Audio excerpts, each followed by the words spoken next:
part of the Press Play Podcast Network. Could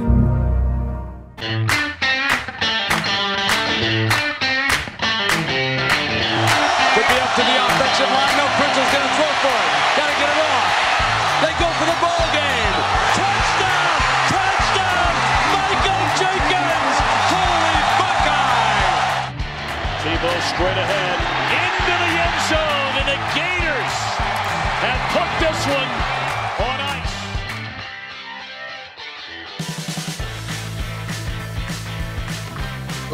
Hello, and welcome to the Tim and Shipe Show. This is a college football podcast. Thank you so much for joining us today. We hope you enjoy the show. Tim and I, that's a mouthful. Tim and I talk college football as much as we can, as often as we can, and we put it together in a podcast. So let's get started. Tim Jones, how you living, brother? Man, it just seems like this season is flying by. It's almost over already, and we have so much to talk about today.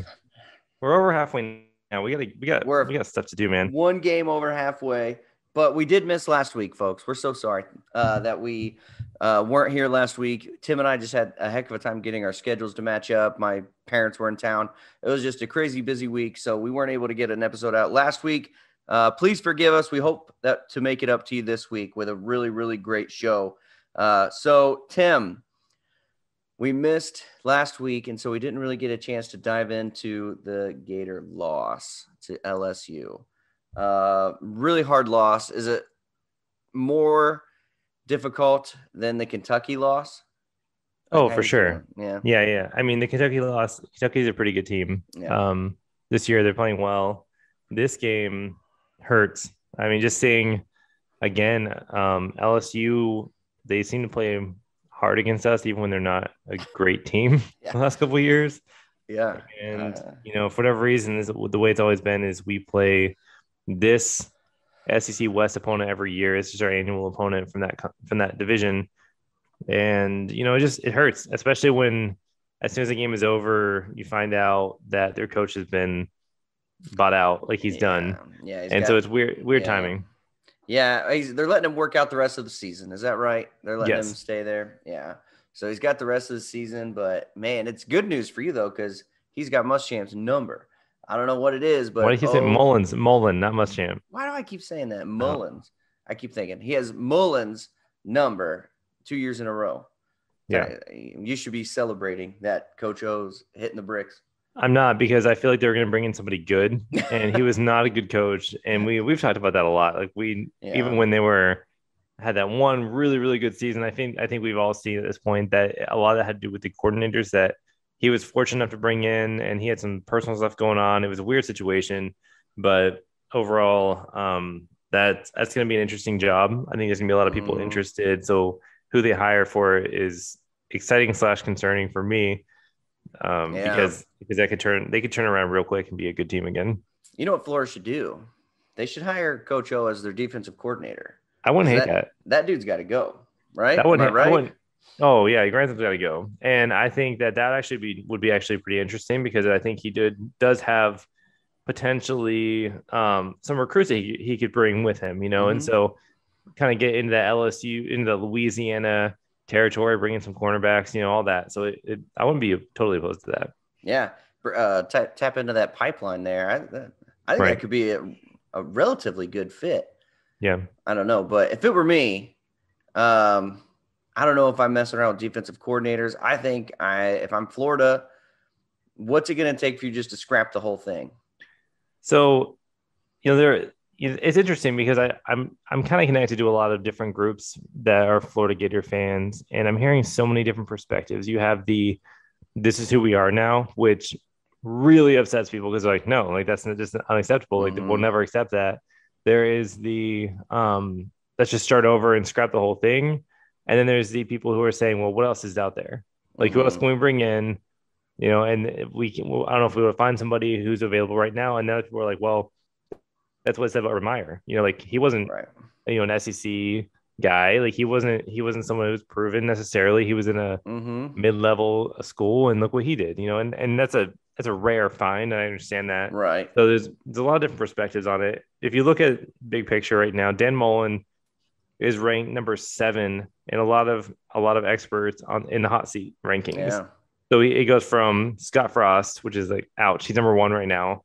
And then you go down to Justin Fuente at Virginia Tech is number 6. Then you have Dan Mullins right after that. So there's, and if you're interested, he goes down from him. Hold on. Let me try to name some of the other hot seat coaches. Okay. O's not on the list anymore, right? Since he's already been he's out. He's out. Okay. All right. Hot seat number 2. You're not going to guess number 2. You don't think I'm going to guess number 2? No, it's not even on your radar. This is just Division 1. It's not even like. Oh, all right. Then give me number 2. Like it's probably like a South Dakota State or somebody like that. It's Jeff Scott of South Florida. Okay. Yeah. He's USF. You would never have gone there. No. Number 3, I think you have a good chance. He's a Power 5 conference guy. The next 2 are. Give you a hint. ACC coach. ACC? Mm-hmm. Miami, Manny Diaz, number 3. Number 4 is also an ACC, but I don't think you would guess. It's Dabo Swinney. Dino Behavers at Syracuse. Okay. So and then North Texas and then Virginia Tech. So 3 SEC or ACC guys out of 4, which is pretty crazy. And then Dan Mullins, number 7. Then you have Butch Davis, who used to be something. Now he's at FIU. He's on the hot seat at FIU, which shows how far he's dropped. And it just goes from there. So all that to say, there definitely is conversation. Is he on the hot seat? Absolutely he is. Yeah. He's definitely being talked about. But here's why. If I were to tell you that there is a talented quarterback who has the potential to be a game changer, and Dan Mullen is not starting him, would you question it? Oh yeah. You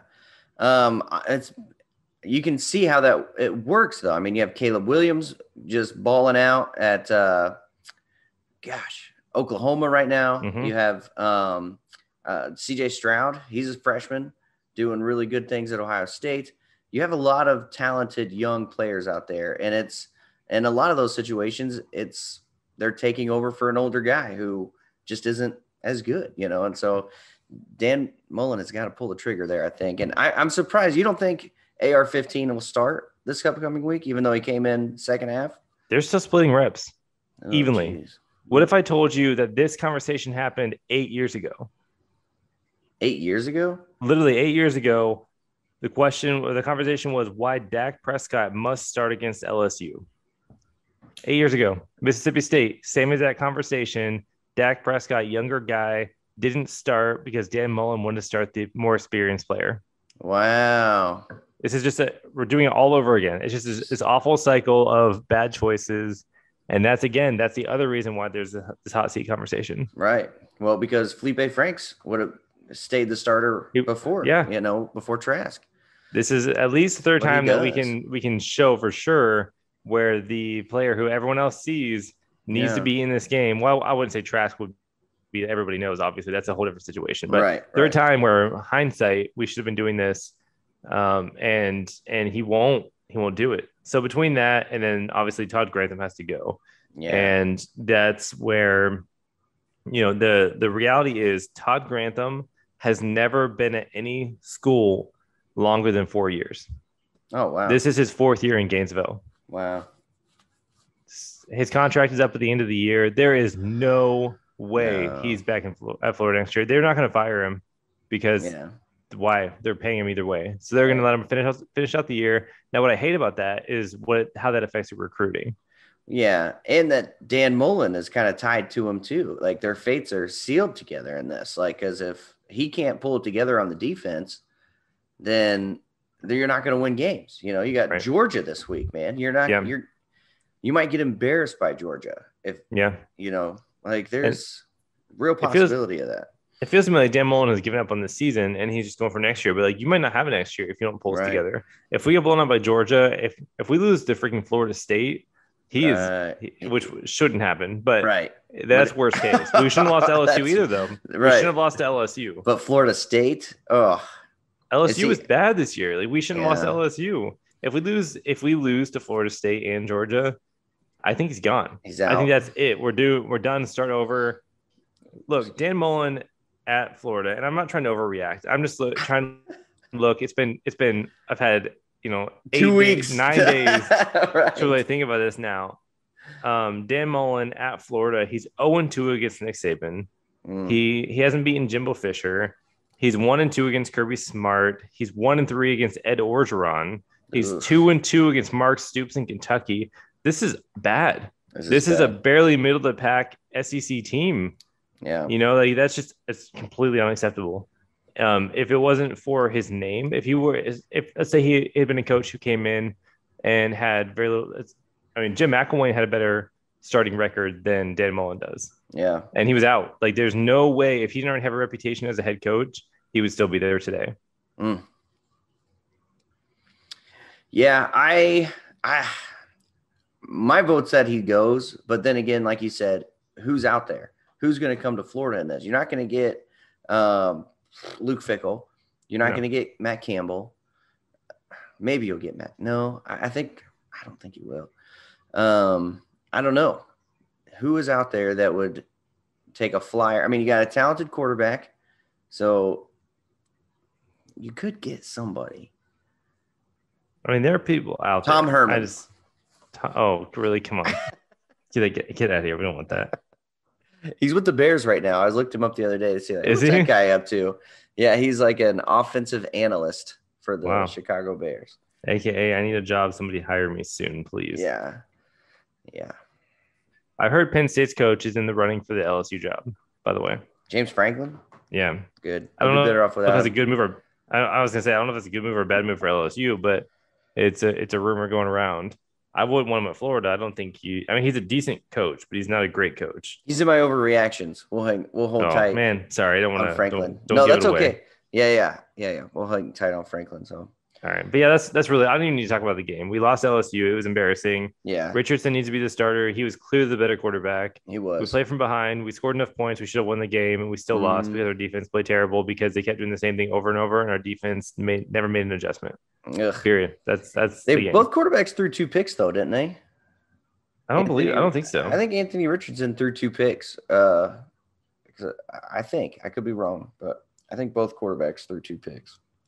Give me 1 second. I'll look it up. You keep talking. All right. So Gators are up against it. The Gators have a season ahead of them that is really in question. Who can they beat at this point? Are they as good as what we saw when Tim and I were in Alabama, or are they who we saw this last week? They're hit or miss. They're up or down. The Gators need to get things put together. If I'm on their board checking out a new coach, I'm I'm heavily looking at new options at head coach. Tim, you got it? 2 picks, right? You're right. It was 2 picks because I forgot he threw the one at the very, very end of the game. But he also had 3 touchdowns versus Emory Jones 1. Right. And how I don't know if did you watch the game or did you just saw the stats? I watched it. Did you actually watch it? I watched a lot of it. I didn't watch the whole thing, but I watched a lot of it. I just know that the way the interceptions were thrown did not look the same. Like Emory Jones was like throwing to the defenders. And at least, you know what I mean? Like, I'm not trying to make excuses, but like Richardson's the pick at the end, he was trying to make a play and it didn't work out, and that was the second interception. It was like, that sucks. Like, that's game. Okay, cool. Yeah. Right. But Emory Jones, that last interception he threw where he was benched after that, it was like, what are you doing? Like, it was just such a bad play. And that really hurt. And then he pretty much was out the rest of the game after that. And Richardson, when he got the ball back, he went down the field and scored a touchdown. And I remember looking and I actually said, great. Now they're going to put Emory Jones back in because it's what we do. And he didn't. Thankfully, he didn't. He didn't. And he put Richardson back in. And he got some momentum going. And he actually played pretty well up until the very, very end. And so, it's frustrating, but we'll see what happens. Yeah, that's when I texted you. I said, how is this guy not the starter or something like that? Like somewhere along those lines. As soon as he came in, he threw he led a crazy drive and scored a touchdown. Like, it was just right. And unfortunately, I didn't see your text until much later, and I wish I had because I would have responded, but they're going to put Emory back in. But thankfully I was wrong. Like, they didn't. Yeah. To somebody's credit, finally, 7 games in, they finally, They finally actually let him keep going, and he played. I mean, it was touchdown after touchdown, back and forth, back and forth, back and forth, until that very last drive where Richardson threw that pick, which was just unfortunate. He really stepped up, and unfortunately, our defense did not. I can't blame Richardson for this loss. 2 interceptions or not, he scored 42 points. Right, hit that threshold, that 35-point threshold. So, Tim, here's my only pitch for Emory Jones is: do you throw this true freshman to the Wolves to play against Georgia? Why not? Well, it could kill his confidence. Just really, it could have some psychological damage, like to a certain extent, to where you don't have the confidence to squeeze it in there like you would normally. You don't, because Georgia's defense is the real deal. I hear you, but he's going to play either way. The difference is, do we give Emory Jones the opportunity to put us in a hole early?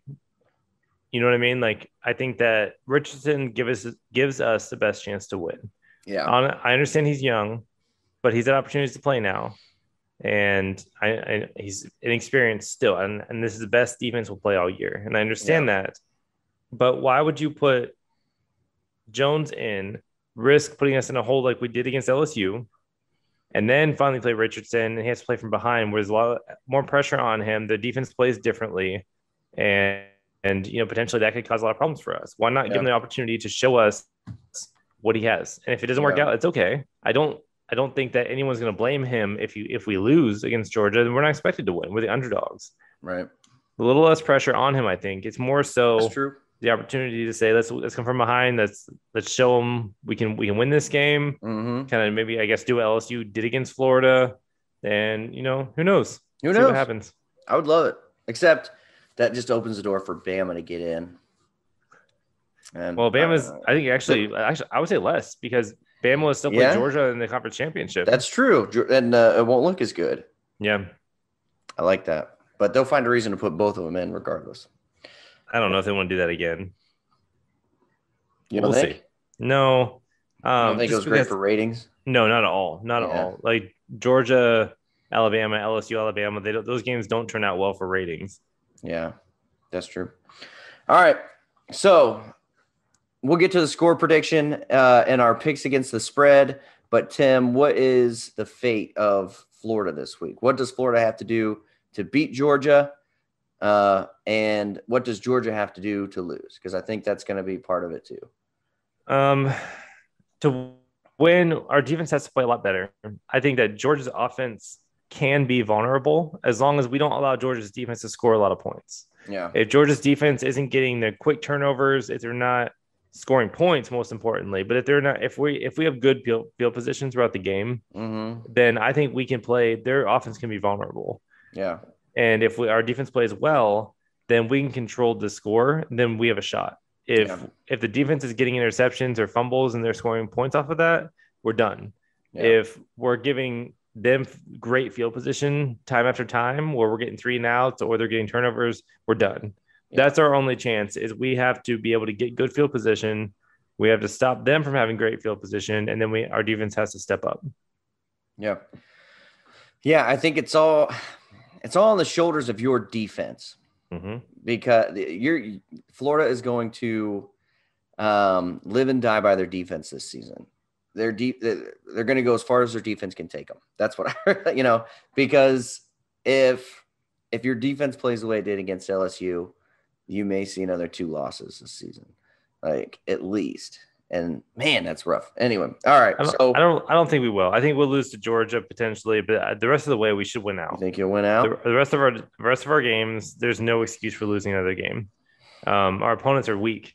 Yeah. I mean, Missouri is bad. Florida State is bad. We should not lose another game. Okay.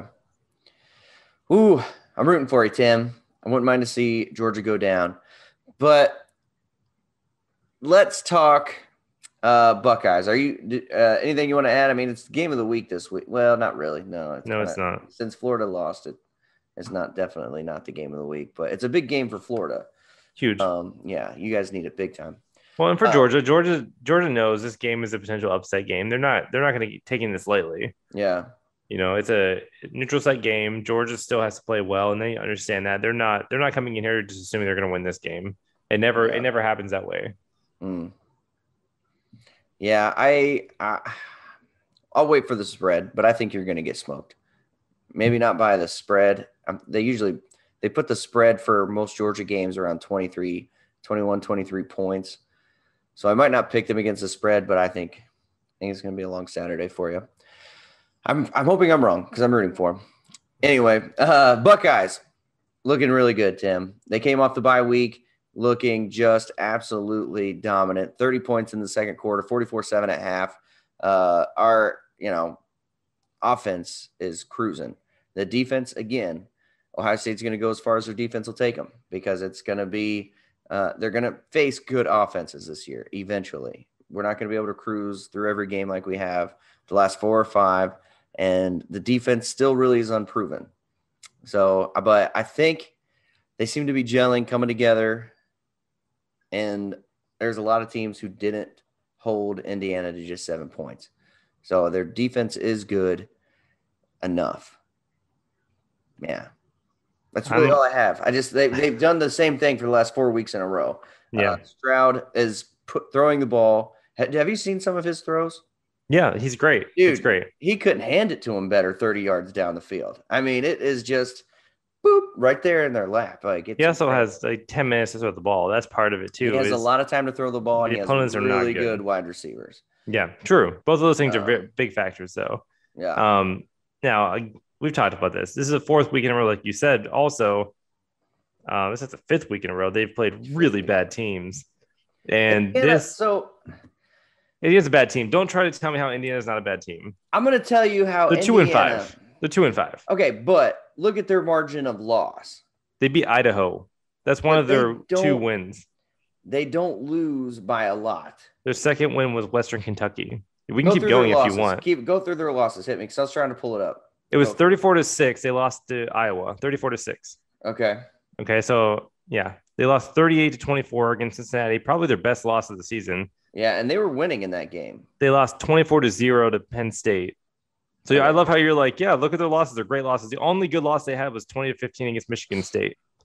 That was the only good loss they had. 38-24 is not a good loss. But they were winning. Their linebacker got called out for targeting, and it changed the whole thing. They were winning before that. It changed the whole in the second quarter, maybe, but that's not a good loss.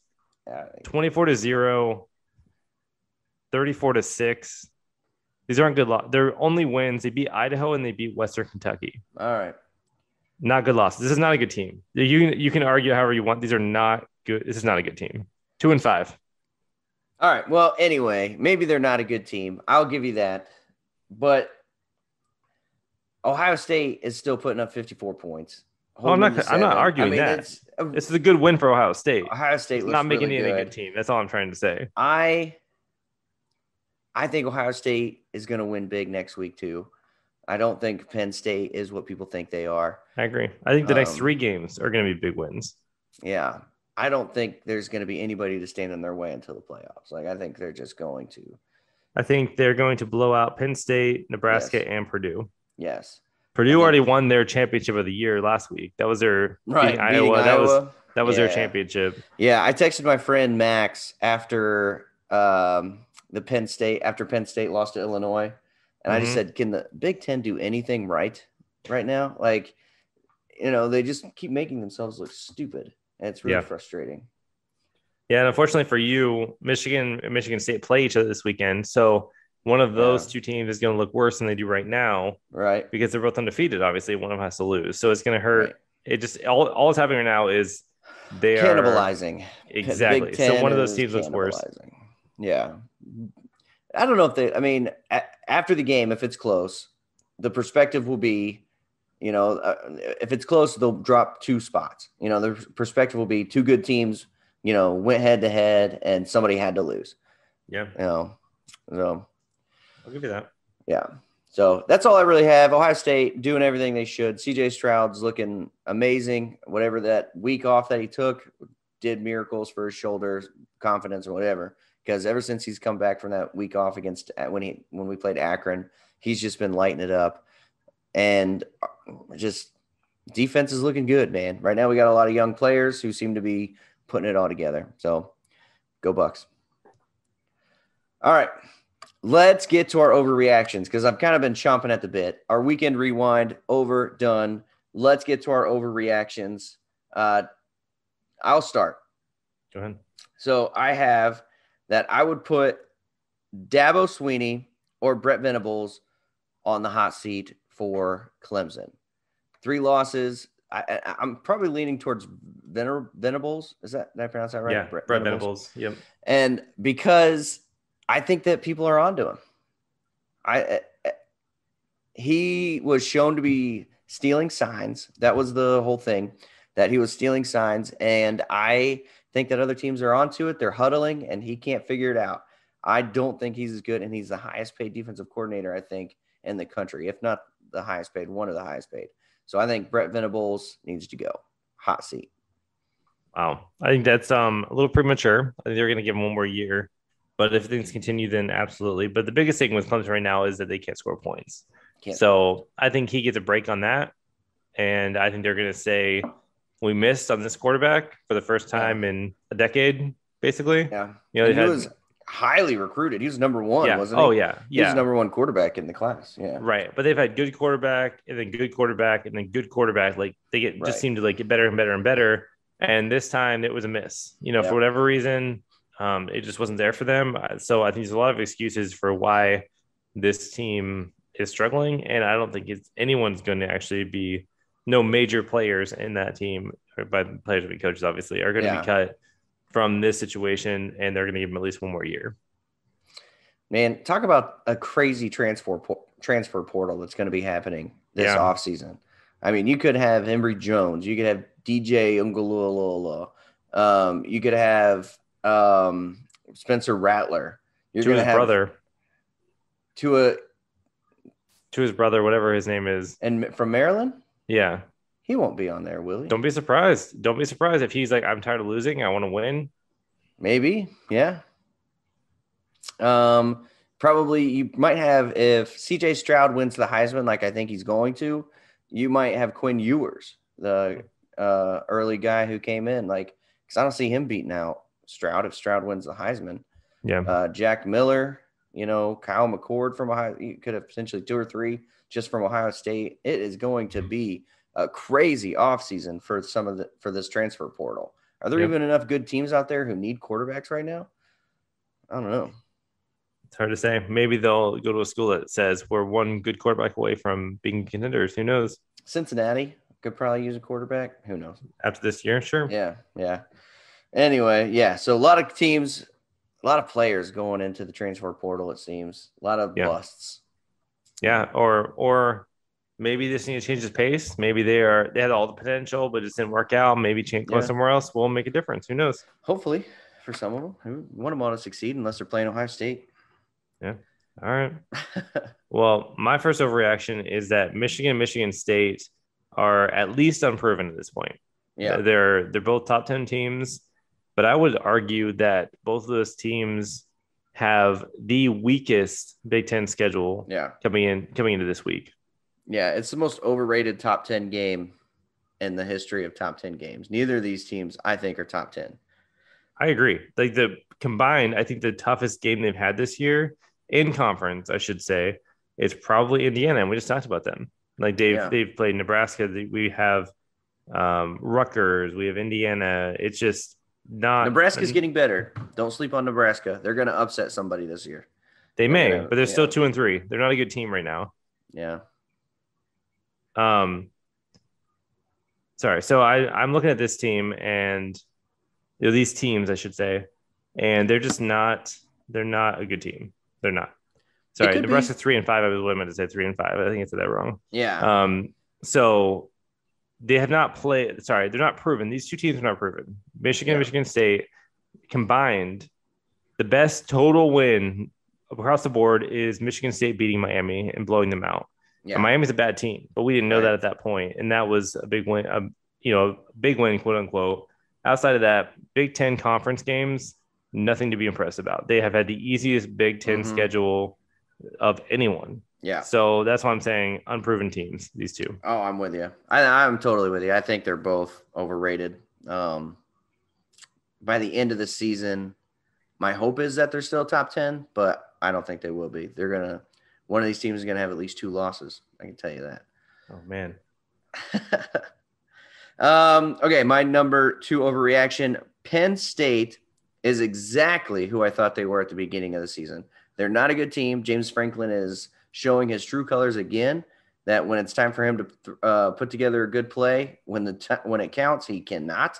When he plays in close games like this, he will not win. I can almost tell you when the game went in overtime, I thought, well, good job, Illinois. You won. Because James Franklin can't coach in these big moments, big games, and Penn State is not a good team, and they're exactly who I thought they were at the beginning of the season. So is Penn State still playing with the backup quarterback? No. Sean Clifford? Yeah, he was starting last week. He might be like a little dinged up. I don't know, but he was playing. That's embarrassing. Yeah. That was my only, and I wasn't sure. And I was like, that was my only excuse maybe for what's going on there. But I can't disagree with you. Yeah. It seems like it's all or nothing with this team. Yeah. Either they have the confidence, they're just doing the right thing, or they are losing, and it compounds. So they lose once, it just begins to build. They lose more and more. Yeah, and I think it's going to look ugly this weekend against Ohio State. I think they're going to lose 3 in a row, and I don't know. If I'm a team out there looking at head coaches, Franklin's not my first call. I can tell you that right now. Maybe not, but he has a reputation. I think someone's going to give him a shot, and I think honestly, like he's looking for his way out. He's like, I can't keep doing this. I can't compete with Ohio State. I can't out recruit them. Get me to the ACC. Get me to the Big 12, where I don't have to. Yeah, I get that. Like I said, I've heard LSU has some interest, but I think it's a terrible choice for them. And terrible choice for him. I don't think he wants to go to the SEC. Well, I think he'd be like the Mike Leach situation at Mississippi State. Like, you don't want to do this. This is not good for your career. Right. Yep. All right, Tim.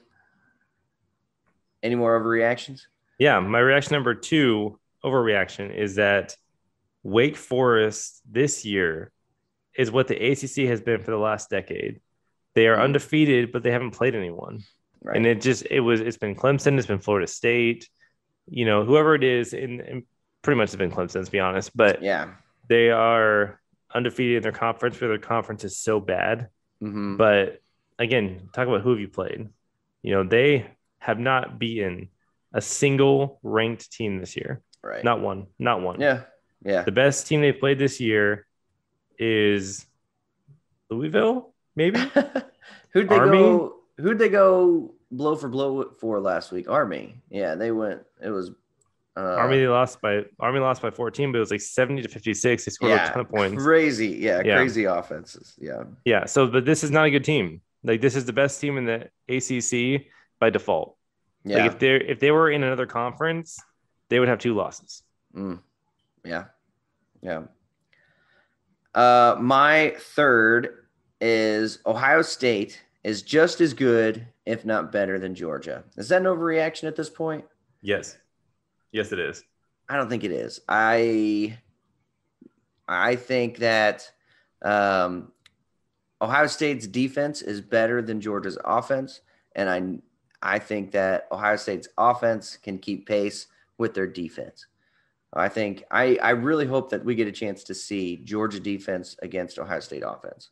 I really want to see that. I do too, because for one, Ohio State hasn't played a good team in 5 weeks. So for you to brag about the defense, say how great they are, it's easy to say when you play Akron. I hear what you're saying, but it just feels different. When you can say that, it just but you're feels playing different. Akron. It just feels different. That's what you said against Clemson last year, and then you played Alabama. And I know, but who is a really, really good team this year? There isn't one. Alabama. I would say Georgia's the closest thing we had to a really, really good team this year. But they're not. They're not. They're not. How can you say they're not? They're not a juggernaut like Alabama was. Who have they competed against? Who has competed against them this year? Nobody. Now, the Clemson game was the one game where it was close. Right. And outside of that, how would you not call them bad. how would you not call them a juggernaut? Because they don't have the offense. They don't have the offense. They scored 30 points, 34 points, 37 points, 62 points, 40 points. How much is that? Because they points. get good field position because of their defense. They get timely turnovers, quick, good field position. Like, they're not scoring points because of their offense. They're scoring points because of their defense. And you've said yourself that they can be beat. They can be exposed. Well, I said it's our only chance of beating them. Yeah. That doesn't change the fact that they're scoring. No, you said it weeks ago that Georgia isn't that good, that their offense isn't good and they can be exposed. I thought so. But consistently across the board, they're showing these numbers. Like, that's the bottom line. Not on offense. They're not showing numbers. They are showing numbers. The points on the board is offense. Like, you can say their defense is setting them up, but they're still scoring the points. Like, they're yards per play, yards after catch, things like that. They're not putting up big numbers. They're scoring points enough to win and to look really good doing it. But field position has a big part of that. And Tim, I don't even know if it's that debatable that there's not really a great team in college football. Georgia's good. Ohio State's good. Cincinnati's good. But there's not a great team like there was in previous years. Georgia just doesn't have the offense like Alabama had last year. They just don't. So they're a good team, and they're arguably the best team. But I think Ohio State is right there with them. Okay. And all I'm saying is, statistically, based on the results of games, Georgia is as close as it gets to being the elite team this year. Mm-hmm. And I think they're going to be exposed in the coming weeks by somebody. They're going to be exposed, and people are going to start changing their tune a little bit. That could be. But as of right now, there's that's just my guess. Yeah, sorry. No, it's okay. But that's my overreaction that Ohio State is just as good, if not better, than Georgia. Well, you can say that, but the difference is in the last 3 weeks, Georgia has beat top 25 ranked teams. Ohio State has played Akron, so we'll see how it goes. Akron 1 week. They played Maryland. The Akron of the Big Ten. Let's go that way. Yeah, you'll see. You will see. What's it going to take, though? Because if they beat Penn State this week by a lot, you're going to be like, they just lost Illinois. If they beat Michigan State, it's going to take them winning the national championship for you to be like, okay, yeah, I guess they were good. No, if they went out, then I'll be like, yeah, they were good. Like, if they get to the point where they're beating Michigan State and Michigan, then yeah, they're a very good team. I wouldn't question that at all. They're going to smoke them. Penn State, I question because you've seen them the last few weeks. Oh yeah, I'm definitely question Penn State. I'm not saying it doesn't matter. Like, it's a big deal. It's better than beating Maryland. It's better than beating, Akron, as I keep bringing up. But I think you got to win out. You got to beat Michigan State and Michigan, which we've already said they have a lot to prove still. But if Ohio State beats Michigan State and Michigan, goes undefeated in the Big Ten, then yeah, they're a very good team. I'm not questioning that at that point. All right. You have any more? No, that's it for me. That's it. I'm going to just throw one out there. We don't have to really talk about it, but I just want to reiterate, I still do not believe Bama is a top 10 team. I think they are 12 to 15-ish. So that's my last one. Tim, bring us home. What are our picks this week? Tell everyone how great I did last week and tied it back up. Well, 2 weeks ago, you did okay. Oh, yeah, 2 weeks ago. And we both picked Florida against LSU. That did not go well for either of us. We both picked Oklahoma State against Texas. That did go well for us. Mm-hmm. And then you took Kentucky against Georgia for the spread. I took Georgia, but it was -23, and Georgia won by 17. So we're all tied up again coming into this week. This is the closest we've been at this point in the season. Midway, so tied up. You have a lot to be excited about. This week we have 4 games. Okay. And I'm actually going to ask you to pick or guess what you think. We haven't talked about this. I want you to guess. This is the first time we've done this year. I think with all 4 games, I want you to pick what you think the spreads are going to be. Okay. So we have number 1 Georgia against Florida at a neutral site. What do you think the spread is going to be for that game? 17.5, maybe 20. No, it is Florida plus 14. Really? 2 touchdown spread. Game. Neutral site. I was a little surprised. Okay. By that spread. Yeah. Then we have number 20 traveling to number 5. Sorry, 20 Penn State traveling number 5 Ohio State. What do you think the spread is there? 10.5. 18.5. 8. Bigger spread with that game than the Florida-Georgia game. Jeez. 18.5. Yeah. Man. Shocking. Then we have number 6 Michigan against number 8 Michigan State. Want to take a guess? This one's going to be tight. I am going to say 3.5 Michigan. 4.5 Michigan. 4.5 Michigan. Close. Very close. Okay. And then our last game for this week is number 10 Mississippi against number 18 Auburn. What number is Auburn? 18. 18 Auburn. The spread. I'm going to say Mississippi by 7. You would think so. It's actually Auburn favored by 2.5. They've been doing that a lot this year. Favoring it's interesting. It's really interesting. And this is another one. I think every week this year, it seems like we've had a game where we're kind of scratching our head. Like, yeah, where are they getting these numbers from? What do they know that we don't? Yeah. Yeah. And so far, we don't. So far, we've done well with these games. Yeah. So spoiler alert, I think you already know where I'm going with this game. I'll say right now, right. I picked Mississippi against Auburn. Yeah. As do I. Cool. I can't go against this one, even at home with Auburn. I don't understand it. Yeah. So, and I'll tell you right now, Georgia against Florida, I'm taking Georgia with the 14 and hoping to be wrong. I'm going to take Georgia there as well. Oh, that's kind of hoping you take Florida. No, I think it makes it bittersweet if we lose by a lot. Yeah. Yeah. I'm going to go with Ohio State. Yeah, I am as well. 18 plus 18. Yeah, it's going to be a big win, I think. All right. And then I'll tell you right now, number 6, Michigan, number 8, Michigan State, Michigan minus 4.5 on the road. I'm taking Michigan State to cover. Darn it. I'm also taking Michigan State. Okay. So we are going to be tied at the end of next week as well. Should we both have to switch one? Or we could come up with a 5th game real quick. All right. Here, yeah. Because I don't want to feel like we should have to change. I know. You know what I mean? Yeah. These are my picks, and I feel good about them. Yeah, I do too. All right.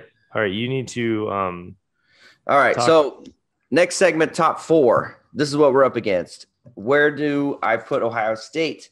So I have Georgia number 1, obviously. Cincinnati's going to be in there. Ohio State is going to be in there.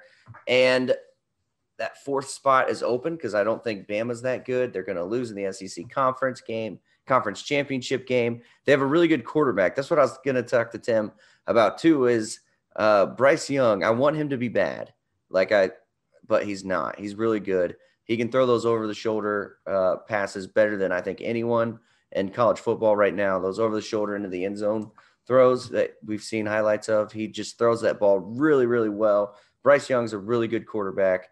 And it's going to be between him, C.J. Stroud, and Carroll, I think is his name, out of Ole Miss. Those 3 right now are the top runners, top favorites in the Heisman.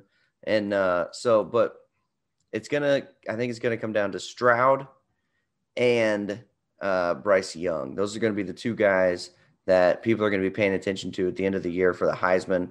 So, but all that to say, Alabama has a good team, but for some reason they're not putting it together on the field very well. They even had a close win this week against Kansas. They kind of had to pull away there at the end, but it was way closer than the score even let on. But so Bama is not my top 4. Spoiler alert.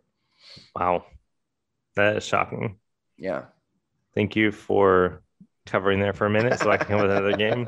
So I'm going to do a fan favorite pick this week, which goes against what typically you and I would do or cheer for.